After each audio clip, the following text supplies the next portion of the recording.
What's going on, guys? ChillisFM here, taking a look at one of my favorite teams for the Open Great League, featuring a little bit of a spice pick in HAXORUS. Guys, I've actually been running this team off and on this season. It's been really good for me, surprisingly, right? HAXORUS you don't really think as meta, but it has a great spot in this meta. Of course, it does super effective damage to all these steel types. It's also resisting everything from the grass types and Lantern, completely walling off Lantern. It has play against almost everything. It's able to hit almost everything for at least neutral.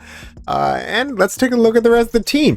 Alright, so Cresselia on the lead. Cresselia is a great lead. It is there to handle Metacham. It is there to handle Deoxys defense. The things that typically resist counter, Cresselia is pretty good against things like Azumarill as well. Most of the fairy types Cresselia can handle. HAXORUS is my closer. I'm using counter, Breaking Swipe, and Earthquake. I do actually think Surf is better in this meta. I'm just really limited on charge TMs. So if you can run Surf, I actually recommend Surf. You're going to see one game where Earthquake came in clutch, but I think there was more games where I was wishing I had Surf. As my safe swap, I am using Steelix. I know it's kind of a boring safe swap, but it's really great at luring out all the things that HAXORUS doesn't want to see. Anything that's going to be resisting dragon type attacks, HAXORUS is going to lure it out. So without further ado, let's jump on into some of these battles, take a look at how it is played. Alright, into the first one. By the way, I did make sure to include as many bad leads, as many like core breaker leads as I saw, because I do want to show that this team can be flexible, even though there are definitely some things that if you lead into them, you're thinking, oh no, this is bad.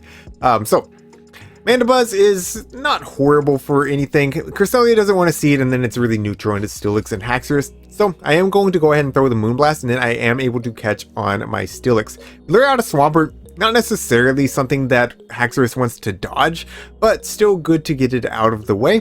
They will be throwing Hydro Cannons here. That's the smart play, is to go straight Hydro Cannon, because if they go Earthquake and I shield, then I can easily flip switch. So I am going to go ahead and just let both of these Hydro Cannons go through. No big deal. We'll let our Steelix go. It's really just there, again, to bait out things that HAXORUS doesn't want to see. Doesn't seem like they have anything right now. So Cresselia comes back in. We can easily eat a debuffed Hydro Cannon. I will throw the Grass Knot before the second Hydro Cannon, making sure I have some residual energy that if I need to get to a Moonblast against that Mandibuzz later on, I'm able to get there. In the back, they're going to have a Registeel, and now HAXORUS is going to go to town. We will be shooting up everything this Registeel throws. Even if it's a Zap Cannon, it's going to do a ton of damage. HAXORUS is very glassy, but now they bring in the Mandibuzz, and I am loaded on energy on this HAXORUS. I will go ahead and shoot up this first move. They do go for the Dark Pulse, which is really nice. Now I can just start spamming out these Breaking Swipes. First Breaking Swipe coming through. Going to do some nice... Honestly, that's not bad damage into a Mandibuzz. That is not bad whatsoever. Second Breaking Swipe coming through. Also connects. They are in the red now, and we are at a third Breaking Swipe. This will nearly KO this Mandibuzz, despite HAXORUS' attack being dropped from the Zap Cannon, right? Like we ate it, or we showed it a Zap Cannon. So now they only get to the Aerial Ace. We're able to counter down. Out comes the Registeel, and at this point I can just throw Breaking Swipe. Breaking Swipe will put them in Grass Knot range. And the thing about Registeel is it can never hold two moves. It's going to be at least 5 two-turn moves, so 5 counters away from its next move. I think they undercharged this. Maybe it was just because of I Breaking Swipe them and just did that little, but I think it was an undercharge, which is definitely their win con. But now I'm just going to make it to back-to-back Grass Knots, and they know it, so they top left. That's going to be GG's. Well played to my opponent. Into the next one, Cresselia up against a Pelipper lead. This is a very neutral lead. Cresselia can definitely win this, especially if you shield up the Hurricane. However, Pelipper, I tend to expect steel types and things weak to counter in back of it. So I'm just going to play out the zeros here. I'm going to save shields for HAXORUS. HAXORUS up shields is really good. So we do go ahead and eat this Hurricane. They don't bait. It's not really a surprise. Most Pelippers don't like to bait on the first one. But again, we're not really fighting for switch here. We're wanting shield advantage. They will be able to take out my Cresselia here with this Weather Ball. I can come in with, well, I could come in with either, right? But I decided to come in with Steelix. I know I can eat a Weather Ball here. It's not really a big deal. So we're going to do just that. It's going to do, I don't know, 35%. And we're going to be able to get the Dragon Tail down. Now, I have a Breaking Swipe banked. I think I make a bit of a misplay here because they come in with Swampert, and I throw the Breaking Swipe. I don't think I really needed to. if I'm going to come in with HAXORUS, they're probably going to pivot out. And they do. So we lure out a Skeledirge. Which I think Skeledirge is actually a really good pick in this meta. Something I plan on trying out myself. But this set was wild. I ran into 4 Skeledirges in a row, none on the same team. It wasn't like a content creator put out this team and everybody was just running that team. No, not whatsoever. Not even the same move set. Some of them were running Crunch, some were running Flamethrower, some with Shadow Ball, some with Disarming Voice. It was a weird set, but this one, we're able to bait with a Breaking Swipe, we're able to get the Earthquake off, and now we're going to even reach a Breaking Swipe here against this Swampert, which will be dropping their attack, potentially putting my Steelix where it can survive a Hydro Cannon, but more importantly, forcing them to throw energy. And now my Steelix is just going to outpace to this Breaking Swipe, and that's going to be GG's. Well played to my opponent. So yes, saving shields for HAXORUS did end up being the play there. Worked out in my favor. Alright, into the next battle. We're going to have Cresselia up against a Shadow Steelix. This is my least favorite lead. Like, there's things that core break worse than Shadow Steelix, but this one's just annoying. So we're going to go straight for the Grass Knot. And this was one of the first times that I played against Steelix. I don't think that I played this one properly, because you really should stay in with Cresselia long enough to throw a second Grass Knot, just to get them in range that we can counter down with HAXORUS if need be. Because right now this thing's so healthy, it's going to shred through my HAXORUS with the Dragon Tails. It's just going to shred. Like, we're not going to be able to take it out. So we do lure out the Metacham, and that's the reason you do end up needing to swap. Number one, Cresselia is not going to beat Steelix after it keeps debuffing your attack. And number two, we want to lure out Metacham. So we do just that. We're going to be throwing the Breaking Swipes as we get them. I always make sure to throw a good timing. I know a lot of Steelix players are just like, yeah, just throw whenever because you're going to debuff. The next counter is going to be doing less.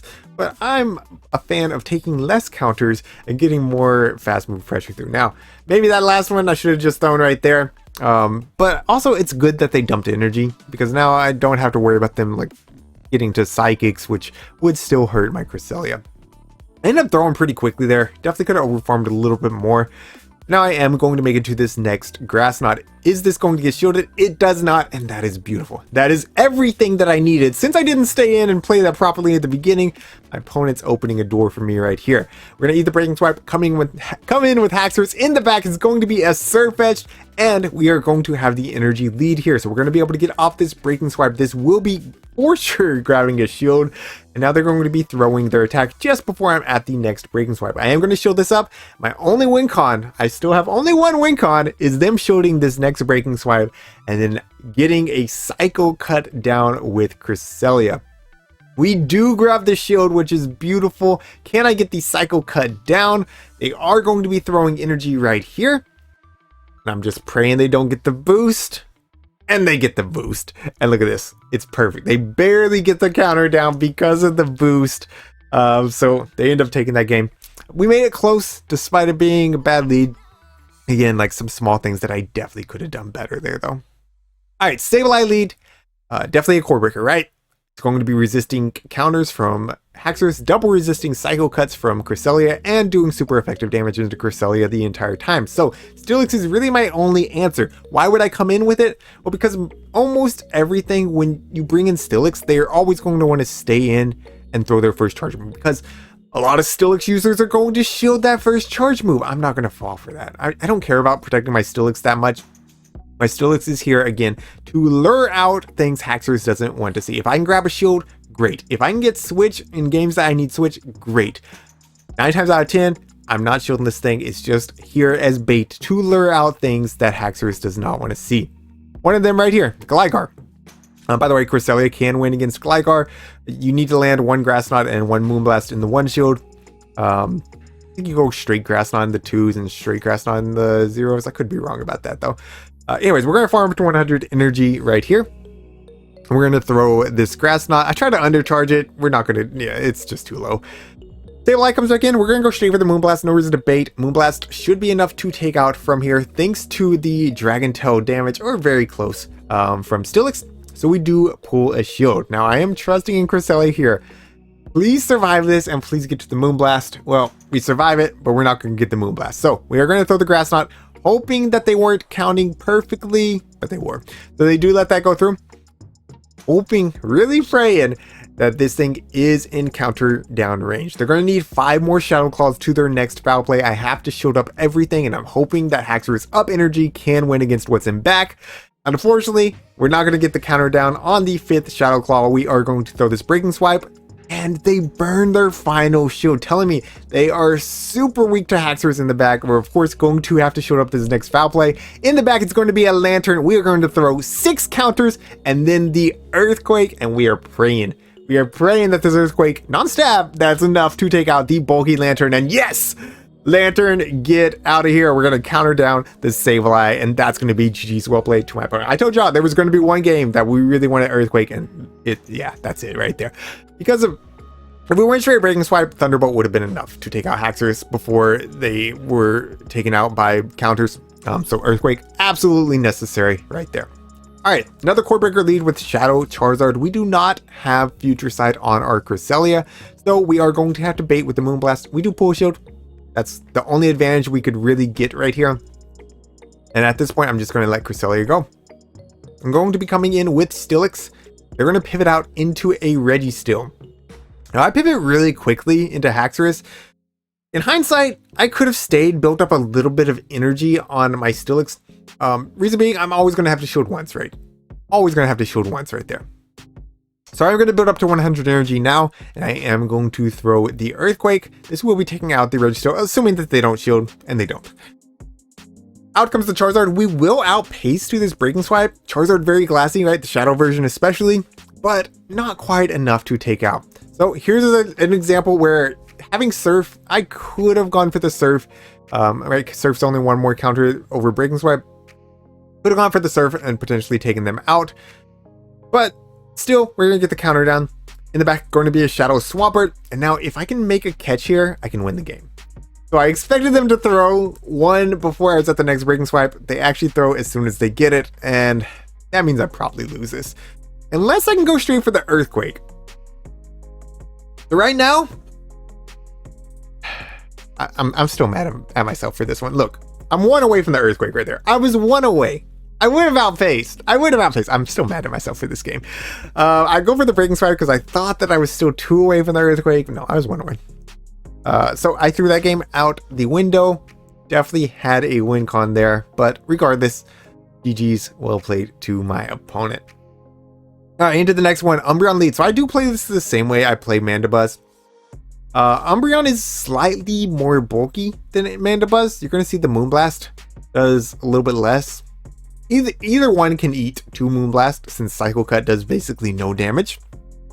We get the attack drop, and honestly with the attack drop I probably should have stayed in. But I do pivot out and I lure out a Lantern. Again, not really what I'm trying to lure out with HAXORUS or with Steelix. I would rather see this on HAXORUS. But this is not bad for Steelix. Like I can flip this. I can flip this. So I try to throw a good timing there. I'm not going to be able to get off the Breaking Swipe. And again, I'm gonna punt this game. I'm going to punt this game real hard. So I throw a proper timing. If I go for the Quake, I guarantee shield advantage or switch advantage. Instead, I go Breaking Swipe. And now I'm going to get neither. I'm not going to get shield advantage or switch advantage unless I want to give up a shield myself. And as I've discussed, that's just not how you play this team. So going to go ahead and let this Surf come through. It is going to be taking out the Steelix.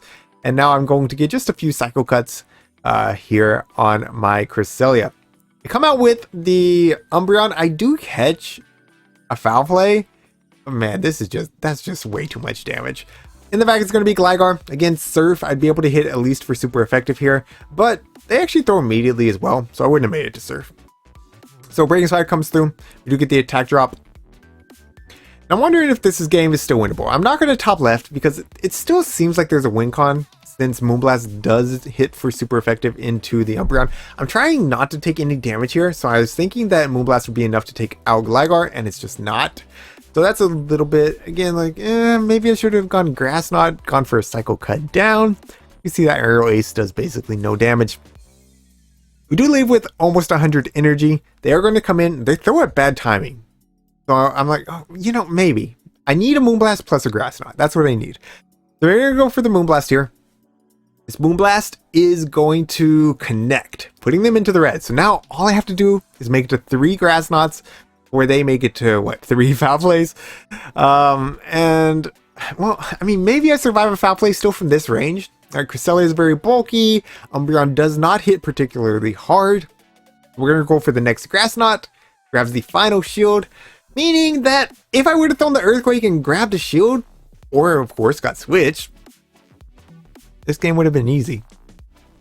But I don't do those things.